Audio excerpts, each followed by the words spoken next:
Byatarayanapura ring ರಸ್ತೆಯಲ್ಲಿರುವ PES engineering ಕಾಲೇಜಿನ ವಿದ್ಯಾರ್ಥಿ ಪ್ರಣವ್ ಹಾಸ್ಟೆಲ್ನಲ್ಲಿ ನೇಣು ಹಾಕಿಕೊಂಡು ಆತ್ಮಹತ್ಯೆ ಮಾಡಿಕೊಂಡಿದ್ದಾನೆ. ಆತ್ಮಹತ್ಯೆಗೆ ಕಾರಣ ತಿಳಿದು ಬಂದಿಲ್ಲ. ಸ್ಥಳಕ್ಕೆ ಗಿರಿನಗರ ಪೊಲೀಸರು ಧಾವಿಸಿ ತನಿಖೆ ಕೈಗೊಂಡಿದ್ದಾರೆ. ಬನ್ನಿ ಬಗ್ಗೆ ಹೆಚ್ಚಿನ ಮಾಹಿತಿ ಪಡೆಯೋಣ ನಮ್ಮ ಪ್ರತಿನಿಧಿ ರವಿ ಅವರಿಂದ. ರವಿ, ಏನಿದು ಪ್ರಕರಣ?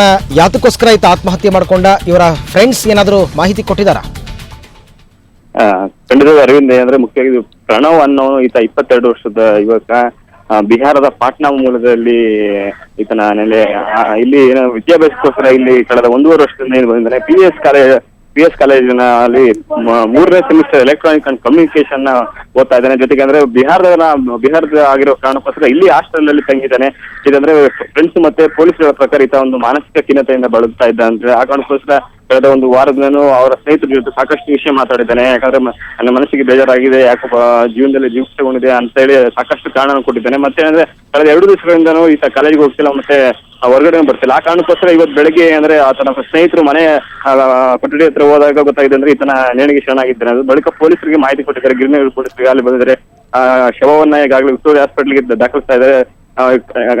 ಖಂಡಿತವಾಗಿ ಹೇಳ್ಬೇಕಾದ್ರೆ ಇದೊಂದು ಮಾನಸಿಕ ಖಿನ್ನತೆಯಿಂದ ನರಳ್ತಾ ಇರೋ ಒಂದು ವ್ಯಕ್ತಿನೇ ಈ ರೀತಿಯಾಗಿ ಒಂದು ಘಟನೆ ಸಂಭವ ಕಾರಣ ಅಂತ ಹೇಳ್ಬೋದು ಅರವಿಂದ್.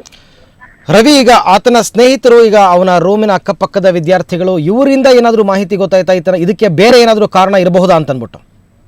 ಖಂಡಿತವಾಗಿ. ಯಾಕಂದ್ರೆ ಇಲ್ಲಿ ಅವರ ಸ್ನೇಹಿತರ ಸಂಪರ್ಕ ಮಾಡಿದಾಗ ಒಬ್ಬೊಬ್ರು ಒಂದು ಮಾಹಿತಿ ಹೇಳ್ತಾರೆ. ಯಾಕಂದ್ರೆ ಪೊಲೀಸರು ಏನಂತ ನಿಖರವಾಗಿ ಕಾರಣ ಹೇಳ್ತಿಲ್ಲ, ಆತ ಕೇವಲ ಮಾನಸಿಕ ಅಸ್ವಸ್ಥತೆಯಿಂದ ಬಳಲ್ತಿದ್ದಾನೆ ಅಂತ ಹೇಳ್ತಾರೆ. ಆದ್ರೆ ಸ್ನೇಹಿತರು ಮಾತ್ರ ವಿಭಿನ್ನವಾದ ಕಾರಣ ಕೊಡ್ತಾರೆ. ಯಾಕಂದ್ರೆ ಕಳೆದ 1 ವಾರದಿಂದ ಆತ ಕಾಲೇಜಿಗೂ ಬಂದಿಲ್ಲ, ಮತ್ತೆ ಜೊತೆಗೆ ಆತನ ನಡವಳಿಕೆಗಳು ಸಾಕಷ್ಟು ಬದಲಾವಣೆ ಆಗಿತ್ತು. ಯಾಕಂದ್ರೆ ಆತನ ಸ್ನೇಹಿತರ ಜೊತೆ ಮಾತಾಡೋ ಶೈಲಿ ಆಗ್ಲಿ, ಇದೆಲ್ಲ ಸಾಕಷ್ಟು ಬದಲಾವಣೆ. ಒಂದು ರೀತಿ ಎಲ್ಲೋ ಒಂದು ರೀತಿ ಯಾವುದೋ ಒಂದು ಪ್ರಕರಣಕ್ಕೆ ಸಂಬಂಧಪಟ್ಟಂಗೆ ಆತ ಸಿಲುಕಿದಾನೆ ಅನ್ನಿಸ್ಬೋದು. ಯಾಕಂದ್ರೆ ಮುಖ್ಯವಾಗಿ ಕೇವಲ ಮಾನಸಿಕ ಖಿನ್ನತೆಯಿಂದ ಒಂದೇ ಇಂಥ ಒಂದು ಘಟನೆ ಆಗೋದಕ್ಕೆ ಸಾಧ್ಯ ಇಲ್ಲ.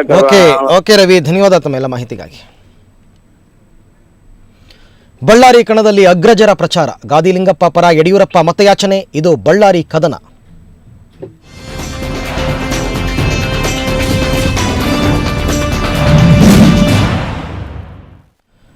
ಬಳ್ಳಾರಿ ಚುನಾವಣೆ ರಂಗೇರಿದೆ. ಬಿಜೆಪಿ ಅಭ್ಯರ್ಥಿ ಗಾದಿಲಿಂಗಪ್ಪ ಪರ ಯಡಿಯೂರಪ್ಪ ಮತಯಾಚಿಸಲಿದ್ದಾರೆ. ಬಳ್ಳಾರಿಯ ಪಕ್ಷದ ಕಚೇರಿಯಲ್ಲಿ ಮಾತನಾಡಿದ ಯಡಿಯೂರಪ್ಪ, ಮಾಜಿ ಸಚಿವ ರಾಮುಲು ಬಿಜೆಪಿಯಲ್ಲಿದ್ದಾಗ ಬಿಜೆಪಿಯಲ್ಲಿ ಅವರಿಗೆ ಸೂಕ್ತ ಸ್ಥಾನಮಾನ ದೊರೆತಿತ್ತು. ಆದರೆ ಅವರು ನಮ್ಮನ್ನು ಮರೆತಿದ್ದಾರೆ. ಜನರೇ ಅವರಿಗೆ ತಕ್ಕ ಪಾಠ ಕಲಿಸಬೇಕಿದೆ ಅಂತ ಹೇಳಿದರು. ಇನ್ನು ಯಾವುದೇ ಕಾರಣಕ್ಕೂ ರಾಮುಲು ಅವರನ್ನು ಬಿಜೆಪಿಗೆ ಸೇರ್ಪಡೆ ಮಾಡಿಕೊಳ್ಳಲ್ಲ ಎಂದರು. ಅಲ್ಲದೆ ಬಳ್ಳಾರಿ ಉಪಚುನಾವಣೆ ರಾಜ್ಯ ರಾಜಕಾರಣಕ್ಕೆ ದಿಕ್ಸೂಚಿಯಾಗಲಿದೆ ಎಂದರು.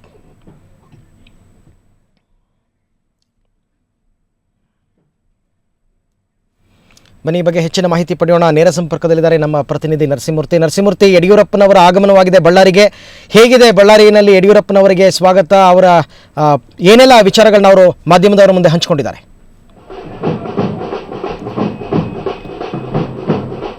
ಹೌದು ಅರವಿಂದ್, ಈಗಾಗಲೇ ಯಡಿಯೂರಪ್ಪ ಸದಾನಂದ ಗೌಡ ಸೇರಿದಂತೆ ಸಚಿವ ಸಂಪುಟ ದಂಡೆ ಬಳ್ಳಾರಿಗೆ ಬಂದಿದೆ ಅಂತ ಹೇಳ್ಬೋದಾಗಿದೆ. ಬಳ್ಳಾರಿ ಶತಾಯಗತವಾಗಿ ಹೇಗಾದರೂ ಮಾಡಿ ಇಲ್ಲಿ ಬಿಜೆಪಿಯನ್ನು ತಮ್ಮ ಅಭ್ಯರ್ಥಿಯನ್ನು ಗೆಲ್ಲಿಸಬೇಕಾದಂಥ ನಿಟ್ಟಿನಲ್ಲಿ ಎಲ್ಲ ಸಚಿವರು ಪ್ರಯತ್ನ ಮಾಡ್ತಾ ಇದ್ದಾರೆ. ಹಾಗೆ ಈಗ ಮೈಸೂರಿನಿಂದ ಸಚಿವ ರಾಮದಾಸ್ ಅವರು ಕೂಡ ನಮ್ಮ ಜೊತೆ ಇದ್ದಾರೆ. ಬನ್ನಿ, ಅವರು ಕೂಡ ಯಾವ ರೀತಿಯಾಗಿ ಪ್ರಚಾರ ಮಾಡ್ತಾರೆ, ಯಾವ ರೀತಿಯಾಗಿ ಇದು ಮಾಡ್ತಾರೆ ಅಂತ ಕೇಳೋಣ. ಬನ್ನಿ ಸರ್, ನೀವು ಯಾವ ರೀತಿಯಾಗಿ ಪ್ರಚಾರ ಮಾಡ್ತೀರಾ? ನಿಮ್ಮ ಅಭ್ಯರ್ಥಿ ಪರ ಏನು ಅಭಿಪ್ರಾಯ ಪಡ್ತೀರಾ?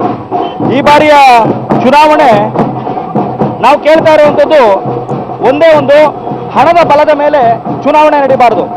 ಆ ದೃಷ್ಟಿಯಲ್ಲಿ no vote for old, no vote for note, no vote for note.